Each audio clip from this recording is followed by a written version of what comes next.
I guess the question is about there is a question about sequencing ARTA drugs. So when we talk about ARTA drugs, we're talking about enzalutamide, apalutamide, darolutamide, or abiraterone.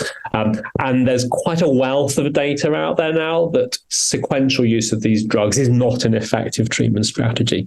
There are small numbers of patients who get often transient PSA responses, particularly maybe having enzalutamide after abiraterone.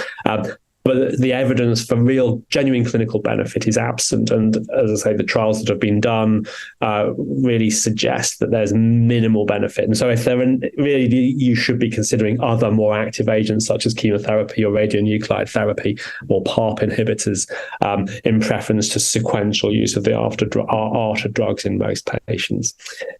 There are one or two new and emerging endocrine therapies, though, that are specifically targeted at patients who are resistant to ARTA therapies. And possibly the most advanced of those is a drug called ODM 208. It has another number as well, and it will soon be getting a name, I hope, as this drug moves into phase 3 trials. And this is a drug which is a steroid hormone biosynthesis inhibitor.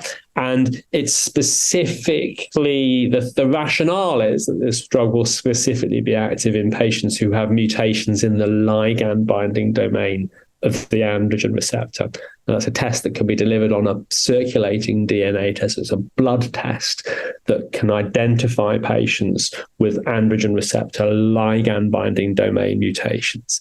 And the rationale for this is that those ligand binding domain mutations confer a degree of promiscuity into the androgen receptor such that it can actually bind and therefore be stimulated by other steroid hormones, so non-androgen steroid hormones, and this drug works by switching off the production of those steroid hormones.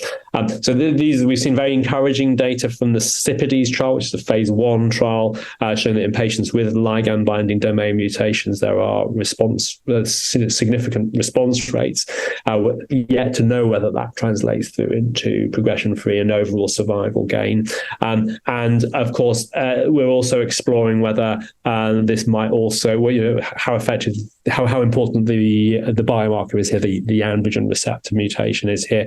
And so there's ongoing work exploring whether this drug may also be active even in patients who don't have mutations in the androgen receptor ligand binding domain. But the way it's currently positioned, this might be a drug for patients who have progressed on ARTA therapy, who have an identifiable mutation in the androgen receptor ligand binding domain.